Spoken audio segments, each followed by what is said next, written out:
हरे कृष्णा, राधे राधे भक्तों। आज हम फाल्गुन मास के शुक्ल पक्ष में जो आमलकी एकादशी होती है उसका कथा श्रवण करेंगे।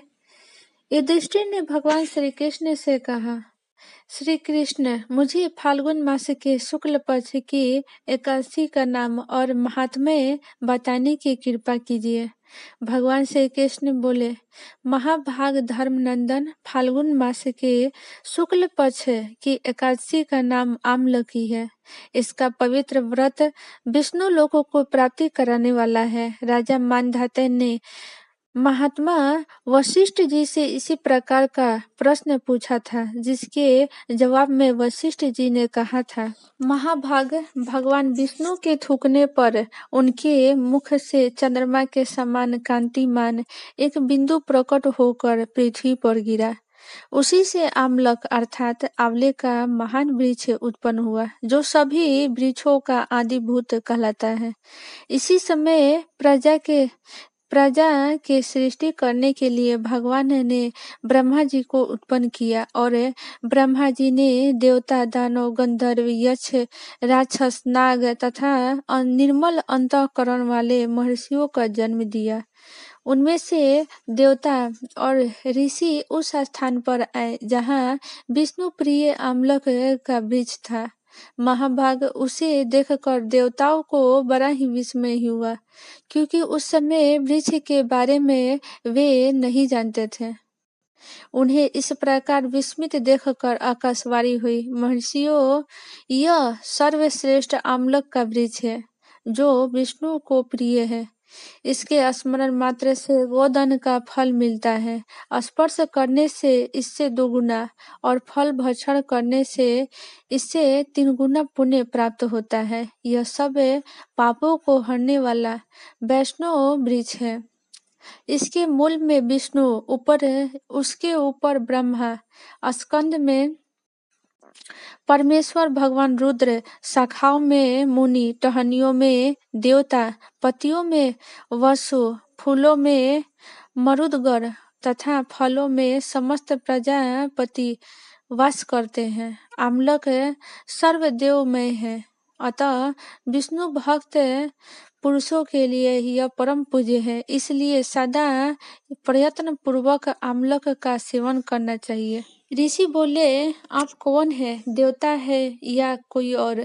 हमें ठीक ठीक बताइए। पुनः आकाशवाणी हुई, जो संपूर्ण भूतों के कर्ता और समस्त भुवनों का सृष्टा है, जिन्हें विद्वान पुरुष भी कठिनता से देख पाते हैं, मैं वही सनातन विष्णु हूँ।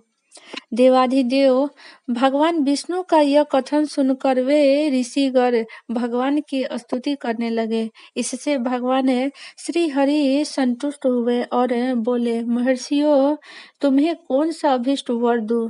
ऋषि बोले, भगवान, यदि आप संतुष्ट हैं तो हम लोगों के हित के लिए कोई ऐसा व्रत बतलाइए जो स्वर्ग और मोक्ष रूपी फल प्रदान करने वाला हो। श्री विष्णु जी बोले, महर्षियों, फाल्गुन मास के शुक्ल पक्ष में यदि पुरुष नक्षत्र से युक्त एकादशी हो तो वह महान पुण्य देने वाला और बड़े बड़े पातकों का नाश करने वाली होती है। इस दिन आंवले के वृक्ष के पास जाकर वहां रात्रि में जागरण करना चाहिए। इससे मनुष्य सब पापों से छूट जाता है और सहस्त्र गोदान का फल प्राप्त करता है। विप्र गण, यह व्रत सभी व्रतों में उत्तम है, जिसे मैंने तुम लोगों को बताया है। ऋषि बोले, भगवान, इस व्रत की विधि बताइए। इसके देवता तथा मंत्र क्या है? पूजा कैसे करें? उस समय स्नान और दान कैसे किया जाता है? भगवान विष्णु ने कहा, द्विजवरो, इस एकादशी के व्रती प्रातःकाल दंत धावन करके यह संकल्प करे कि हे पुण्यकाक्ष, हे अच्युत, मैं एकादशी का निराहार रहकर दूसरे दिन भोजन करूंगा, आप मुझे शरण में रखें। ऐसा नियम लेने के बाद पतित, चोर, पाखंडी, दुराचारी, गुरु पत्नीगामी तथा मर्यादा भंग करने वाले मनुष्यों से वह वार्तालाप न करे। अपने मन को वश में रखते हुए नदी में, पोखरे में, कुएं पर अथवा घर में ही स्नान करे। स्नान के पहले शरीर में मिट्टी लगाए। विद्वान पुरुष को चाहिए कि वह परशुराम जी के सोने के प्रतिमा बनाए। प्रतिमा अपनी शक्ति और धन के अनुसार 1 या आधे माह से स्वर्ण की होनी चाहिए। स्नान के पश्चात घर आकर पूजा और हवन करे। इसके बाद सब प्रकार के सामग्री लेकर आंवले के वृक्ष के पास जाए। वहां वृक्ष के चारों ओर जमीन झाड़ बुहार लिप पोत कर शुद्ध करें। शुद्ध की हुई भूमि में मंत्र पाठ पूर्वक जल से भरे हुए नवीन कलश की स्थापना करें। कलश में पंचरत्न और दिव्य गंध आदि छोड़ दें। श्वेत चंदन से उसका लेपन करें। उसके कंठ में फूल की माला पहनाएं। सब प्रकार के धूप सुगंध फैलाए।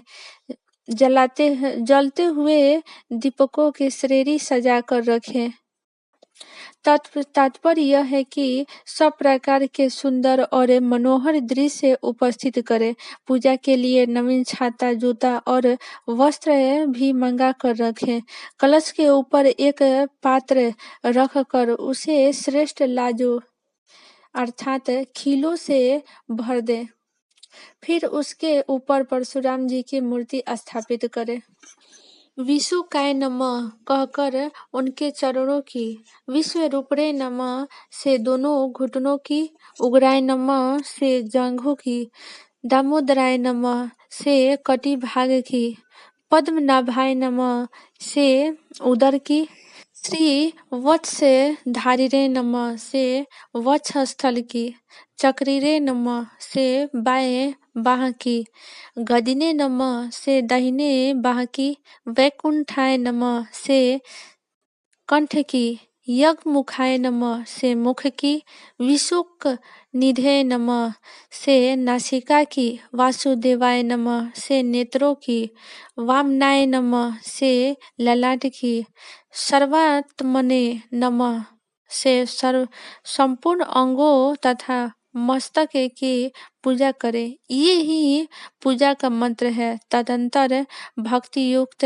चित्त से शुद्ध फल के द्वारा देवाधिदेव परशुराम जी का अर्घ्य प्रदान करें। तदंतर भक्ति युक्त चित्त से जागरण करें। नृत्य, संगीत, वाद्य, धार्मिक उपाध्यान तथा श्री विष्णु संबंधी कथा वार्ता आदि के द्वारा वह रात्रि व्यतीत करें। उसके बाद भगवान विष्णु के नाम ले लेकर आमलक वृक्ष की परिक्रमा 108 या 28 बार करें। फिर सवेरे होने पर श्री हरि की आरती करें।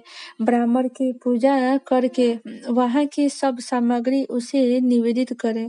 परशुराम जी का कलश, 2 वस्त्र, जूता आदि सभी वस्तुएं दान कर दे और यह भावना करे परशुराम जी के स्वरूप में भगवान विष्णु मुझ पर प्रसन्न हो। तत्पश्चात आमलक का स्पर्श करके उसकी प्रदक्षिणा करे और स्नान करने के बाद विधि पूर्वक ब्राह्मणों को भोजन कराए। तदंतर कुटुंबियों के साथ बैठकर स्वयं भोजन करे। संपूर्ण तीर्थों के सेवन से जो पुण्य प्राप्त होता है तथा सब प्रकार के दान देने से जो फल मिलता है वह सब उपयुक्त विधि के पालन से सुलभ होता है। समस्त योगों की अपेक्षा भी अधिक फल मिलता है, इसमें तनिक भी संदेह नहीं है। यह व्रत सब व्रतों में उत्तम है, जिसका मैंने तुमसे पूरा वर्णन किया है। वशिष्ठ जी कहते हैं, महाराज, इतना कहकर देवेश्वर भगवान विष्णु वहीं अंतर्ध्याय हो गए। तत्पश्चात उन समस्त महर्षियों ने उक्त व्रत का पूर्ण रूप से पालन किया।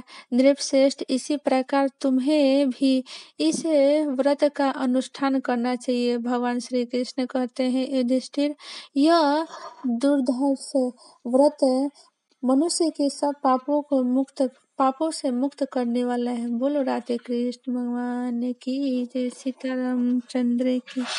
लक्ष्मी नारायण की जय।